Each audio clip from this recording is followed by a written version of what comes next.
अस्सलाम वालेकुम viewers, welcome to my channel delicious meals. इस दुआ के साथ रेसिपी शुरू करती हूँ कि अल्लाह पाक आपके रिस्क में बरकतें दे, आमीन सुम आमीन। तो आज मैं आपके लिए बहुत ही ज़बरदस्त और टेस्टी कीमा भरे करेले की एक परफेक्ट रेसिपी लेकर आई हूँ, जिसमें आपको किसी भी किस्म की कोई भी कड़वाहट महसूस नहीं होगी।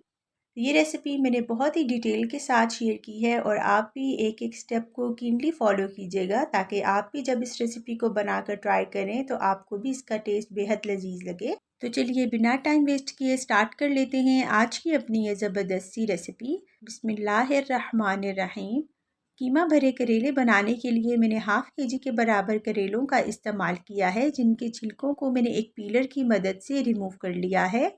आपने इन छिलकों को बिल्कुल भी ज़ाया नहीं करना, क्योंकि आगे चल के हमें इसका इस्तेमाल करना है। ये देखिए, इस तरह से मैंने छुरी की मदद से एक छोटा सा स्लिट बना लिया है, ताकि इसमें कीमे की स्टफिंग इजीली हो सके। चलिए अब हम करेलों के अंदर ये जितने भी बीज हैं इन्हें एक चम्मच की बैक साइड से अच्छी तरह से रिमूव कर लेंगे।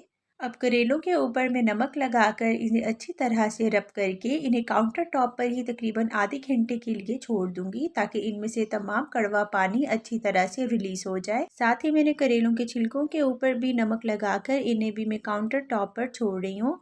तकरीबन 30 मिनट बाद मैंने करेलों को और इनके छिलकों को अच्छी तरह से हाथों की मदद से स्क्वीज कर लिया है, और इनमें से जितना भी पानी निकलेगा हम उसे फेंक देंगे। स्क्वीजिंग के बाद आपने कभी भी डायरेक्टली करेलों को फ्राई नहीं करना, क्योंकि अभी ये काफ़ी हद तक मॉइस्ट हैं। तो मैं इन्हें काउंटर टॉप पर ही रहने दूंगी, ताकि ये थोड़े से ड्राई हो जाएं। मीनवाइल जब तक हम करेलों के लिए स्टफिंग तैयार कर लेंगे, तो यहाँ पे मैं चिकन का कीमा बना रही हूँ। तो इसके लिए मैंने एक कढ़ाई के अंदर एक बड़ा चम्मच कुकिंग ऑयल शामिल कर लिया है। ऑयल को अच्छी तरह से गर्म कर लेने के बाद अब मैं इसके अंदर शामिल कर रही हूँ 1 टेबलस्पून के बराबर लहसुन का पेस्ट, और इसे मैं 2 से 3 मिनट तक अच्छी तरह से सौटे कर लूँगी।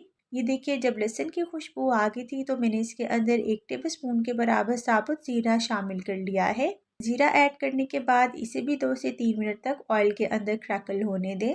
नेक्स्ट इसके अंदर मैंने एक अदद मीडियम साइज़ की प्याज को रफली कट करके शामिल कर लिया है, और प्याज को हम इस पॉइंट पर सिर्फ और सिर्फ ट्रांसलूसेंट फ्राई ही करेंगे। और जब कुछ इस तरह से प्याज हमारा ट्रांसलूसेंट हो गया था, तो अब मैंने इसके अंदर 1 किलो के बराबर चिकन का कीमा शामिल कर लिया है। कीमा ऐड करने के बाद मैं इसे इतना फ्राई कर लूँगी कि ये अपना कलर चेंज कर ले, और जब ये कुछ इस तरह से अपना कलर चेंज कर चुकेगा तो फिर हम इसके अंदर बाकी की कुछ इंग्रेडिएंट्स भी ऐड कर लेंगे। सबसे पहले मैंने 2 अदद मीडियम साइज़ के रफली कट किए हुए टमाटर शामिल कर लिए हैं। मिक्सिंग के बाद मैं इसके अंदर अपने कुछ बेसिक से स्पाइसेस शामिल कर लूँगी। सबसे पहले मैं इसके अंदर नमक शामिल कर रही हूँ, तकरीबन 1 टीस्पून के बराबर। 2 टीस्पून के बराबर लाल मिर्चों का पाउडर और हल्दी पाउडर शामिल कर लूँगी मैं इसमें हाफ टी स्पून। बेहतरीन खुशबू और फ्लेवर्स के लिए अब मैं इसके अंदर थोड़ा सा फ्रेशली कट हरा धनिया और 2 से 3 अदद हरी मिर्चें भी कट करके शामिल कर ली हैं। अब एक बार मैं इन तमाम इंग्रेडिएंट्स को अच्छी तरह से मिक्स कर लेने के बाद चिकन के कीमे को पकने के लिए छोड़ दूंगी मीडियम फ्लेम पर ही, तकरीबन 10 से 12 मिनट के लिए। जब कुछ इस तरह से तमाम पानी अच्छे से ड्राई हो जाए, तो फिर आप इसके ऊपर 1 टेबलस्पून के बराबर जीरा पाउडर और 1 टेबलस्पून ही कसूरी मेथी शामिल कर लेने के बाद एक बार तमाम इंग्रेडिएंट्स को मिक्स कर लें। ये देखिए, इस पॉइंट पर कीमा हमारा कम्प्लीटली कुक हो चुका है। तो अब फ्लेम को ऑफ करके कीमे को आप एक सेपरेट बोल में निकाल लें और इसे भी रूम टेम्परेचर पर ठंडा कर लें। अब चलते हैं अपने नेक्स्ट और मेन स्टेप की जानिब, जिसको करने से आपके करेलों के अंदर ज़रा सी भी कड़वाहट नहीं बचेगी। यहाँ पर देखिए, मैंने कुकिंग ऑयल को अच्छे से गर्म कर लेने के बाद इसके अंदर मैंने तमाम करेलों को शामिल कर लिया है। करेलों को मैं अब तब तक फ्राई करूँगी जब तक इनके ऊपर खूबसूरत सा लाइट गोल्डन ब्राउन कलर ना आ जाए। आप इस पॉइंट पर जितना अच्छा करेले और इनके छिलकों को फ्राई करेंगे, उतने ही ये परफेक्ट और डिलीशियस बन के रेडी होंगे। तो ये देखिए, मैंने कुछ इस तरह से इन्हें गोल्डन ब्राउन कर लिया है। तो अब मैं इन्हें काउंटर टॉप पर ही रहने दूंगी, ताकि ये रूम टेम्परेचर पर आ जाएं। चलिए अब हम आ जाते हैं अपने लास्ट और फाइनल स्टेप की जानिब।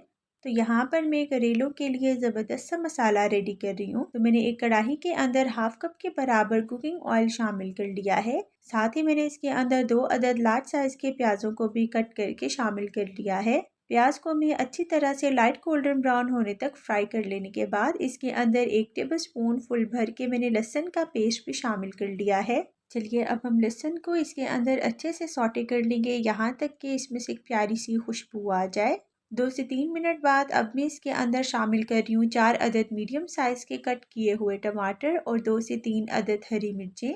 तमाम इंग्रेडिएंट्स को एक बार अच्छे से मिक्स कर लेने के बाद मैं इन्हें ब्लेंडर जग में शामिल कर लूँगी ताकि इनका बेहतरीन सा पेस्ट बन सके।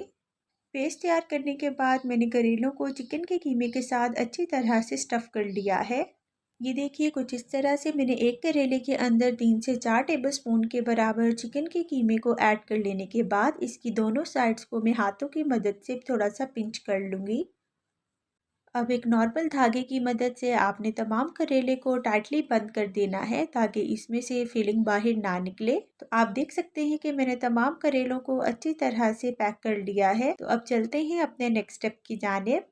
यहाँ पर मैंने सेम उसी कढ़ाई के अंदर ब्लेंड किया हुआ पेस्ट शामिल करने के बाद एक बार इसे मिक्स कर लिया है। स्पाइसेस में सबसे पहले मैं इसमें नमक शामिल कर रही हूँ, ये तकरीबन हाफ टी स्पून के बराबर है। अब मैं इसके अंदर तकरीबन 2 टीस्पून के बराबर लाल मिर्चों का पाउडर शामिल करने के बाद एक बार इन्हें मिक्स कर लूँगी। मिक्सिंग के बाद मैं इस मिक्सचर को तकरीबन 2-3 मिनट तक मीडियम टू लो फ्लेम पर ही पकने दूँगी। और जब कुछ इस तरह से ऑयल बाहर निकल आएगा तो फिर हम इसके अंदर बाकी के कुछ मसाले भी शामिल करेंगे। तो सबसे पहले मैंने इसके अंदर फ्रेशली कट हरा धनिया ऐड कर लिया है, ये आप अपने टेस्ट के अकॉर्डिंग शामिल कर लें। साथ ही इसमें कसूरी मेथी चली जाएगी जो कि तकरीबन 1 टीस्पून के बराबर है। और आखिर में मैंने इसके अंदर ज़ीरा पाउडर शामिल कर लिया है 1 टीस्पून के बराबर। और अब तमाम इंग्रेडिएंट्स को अच्छे से मिक्स कर लें। 2 से 3 मिनट मिक्स करने के बाद आप देखेंगे कि ऑयल इस तरह से मसाले से सेपरेट हो चुका है। तो इस पॉइंट पर हम इसके अंदर बचा हुआ कीमा और करेले के जो छिलके हमने फ्राई करके रखे थे वो इसके अंदर अब शामिल कर लेंगे। चलिए अब मैं इन दोनों इंग्रेडिएंट्स को मीडियम टू लो फ्लेम पर ही कम से कम 5 मिनट तक अच्छे से फ्राई कर लूँगी।